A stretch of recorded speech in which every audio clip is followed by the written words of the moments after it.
என் அன்பு சொந்தங்களுக்கு வணக்கம். நம்முடைய சொந்தங்கள் அனைவருக்கும் தமிழ் புத்தாண்டு மற்றும் பொங்கல் நல்வாழ்த்துக்களை தெரிவித்துக் கொள்கின்றேன்.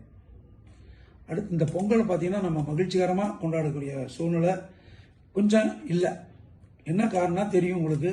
கிட்டத்தட்ட நம்முடைய வாகனங்களுக்கு கிட்டத்தட்ட ஒரு 30,000 லாரிகளுக்கு மேலே எஃப்சி பண்ண முடியாமல் நாளைக்கு வருமா மறுநாள் வருமா அப்படிங்கிறத நம்ம எதிர்பார்த்து காத்துக்கிட்டு இருக்கோம். இதுக்கு அரசிலிருந்து நல்ல உத்தரவு வரும் அப்படிங்கிறது தான் நம்ம கிட்டத்தட்ட ஒரு மாதத்துக்கு மேலாக நம்ம காத்துக்கிட்டு இருக்கிறோம். ஆனால் இப்பொழுது தற்சமயம் அதை பார்த்தீங்கன்னா நம்முடைய அரசு, அதாவது டிரான்ஸ்போர்ட் கமிஷனர் இந்த எஃப்சி சம்பந்தமான ஒரு நடவடிக்கை எடுத்திருக்காரு. அதில் நம்ம ஒரு வருஷம் தள்ளி நமக்கு நிறுத்தி வைக்கிறதுக்காக அவர் ஹோம் டிபார்ட்மெண்ட்டுக்கு அனுப்பிச்சிருக்காரு, ஹோம் செக்ரட்டரிகிட்ட அனுப்பிச்சிருக்கிறார்.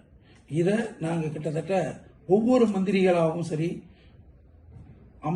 அதிகாரிகள் வரைக்கும் நம்ம மாநில விவசாய சங்கத்தினுடைய நிர்வாகிகள் அனைவரும் அதுக்கு உண்டான முயற்சிகள் எடுத்துகிட்டு இருக்கிறோம்.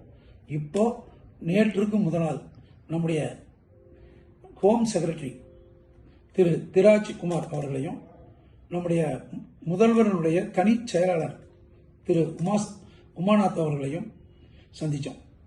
அவங்களும் ஹோம் டிபார்ட்மெண்ட்டில் இருக்கிறத உறுதிப்படுத்திட்டாங்க. நம்முடைய இதை சீக்கிரம், எவ்வளவு சீக்கிரம் அதை பரிசீலனை பண்ணுவோம், அது உங்களுக்கு உண்டான நிவாரணம் கொடுக்குறேன்னு சொன்னாங்க. அதே மாதிரி நம்முடைய போக்குவரத்துறையுடைய ஆணையாளர் அவர்களையும் இவங்க 2 பேர்த்தையும் சந்திச்சுட்டு அவரை போய் சந்தித்தோம். சந்திக்கும் பொழுது அவரும் நாங்கள் அந்த உள்துறை செயலாளர்கிட்ட வர்றதுக்குள்ளே அவருக்கே உள்துறை செயலாளரை கூப்பிட்டு கேட்டிருக்காரு, உடனே அனுப்புங்க, அனுப்பிச்சிருக்காங்க முன்னையே, இருந்தாலும் இல்லை வாட்ஸ்அப்லையாவது இந்த இதை அனுப்புங்க, என்ன டீட்டெயில்ஸ்னு கேட்டிருக்காரு. அதனால் ஒரு நம்பிக்கை, நல்ல நம்பிக்கையாக இருந்துகிட்டு இருக்கு. இந்த பொங்கலுக்குள்ளேயே வரும்னு நம்ம எதிர்பார்த்தோம். இல்லை ஓரிரு நாட்களில் நமக்கு ஒரு நல்ல பதில் கிடைக்குங்கிறத நம்பலாம். அடுத்தது நம்ம 19ஆம் தேதி நம்ம முதல்லயே மாநில லாரி உரிமை சம்மேளனத்தின் சார்பாக வழக்கும் போட்டிருக்கிறோம். வழக்கு போட்டதை அதுவும் 19ஆம் தேதி மறுக்கா வருது. அதுலேயே ஒரு நல்ல பதில் கிடைக்குங்கிறத நம்புவோம். இதில் அல்லது அதில் கண்டிப்பாக நமக்கு கிடைக்கும். ஏன்னா கிட்டத்தட்ட 1.5 மாசமா பெயிண்ட் அடித்து நிறுத்தின வண்டிகளே 26 வண்டிகள், இன்னும் எஃப்சிக்கே அது இல்லாமல் நிறுத்தி வச்சிருக்கிறது வண்டிகள்லாம் இருக்கு. இந்த பொங்கல் சூழ்நிலையில் ஒவ்வொருத்தரும் லாரி உரிமையாளர் எவ்வளவு சிரமத்தில் இருப்பீங்கிறத மாநில சங்கம் நன்றாக அறிந்திருக்கிறது. ஆகவே நீங்கள் கொஞ்சம் இந்த 2-3 நாள் அல்லது ஒரு வாரம் நாம் காத்திருப்போம், நல்ல பதில் வருங்கிறத நாம் நினைப்போம். அதே மாதிரி சில நபர்களால் கேரளாவில் வழங்கிட்டாங்க, அவங்களுக்கு தள்ளி போட்டிருக்கிறாங்க அப்படின்ட்டு தவறான செய்திகளை பரப்பிட்டு இருக்கிறாங்க. அவர்களும் கேரளாவும் சரி, கர்நாடகாவும் சரி, ஆந்திராவும் சரி, எந்த விதமான நடவடிக்கையும் இதுவரைக்கும் யாரும் இந்த எஃப்சி சம்பந்தமான நிறுத்தி வைக்கல. அதனால வீண் புரளியோ இல்லை வீண் ஒருத்தர் சொல்றாங்க அப்படிங்கிறத தயவுசெய்து நம்பாதீங்க.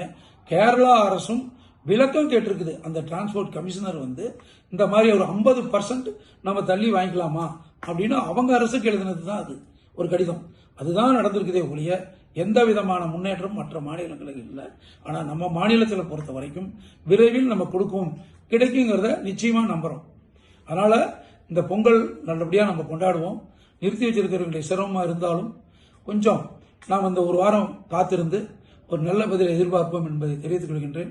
மீண்டும் உங்களுக்கு, உங்கள் குடும்பத்தினர் அனைவருக்கும், உங்கள் சங்கத்தினுடைய பொறுப்பாளர் அனைவருக்கும், மாநில லாரி உரிமையாளர் சங்கத்தின் பொறுப்பாளர்கள் சார்பாக பொங்கல் நல்வாழ்த்துக்களை தெரிவித்துக் கொள்கின்றேன். நன்றி, வணக்கம்.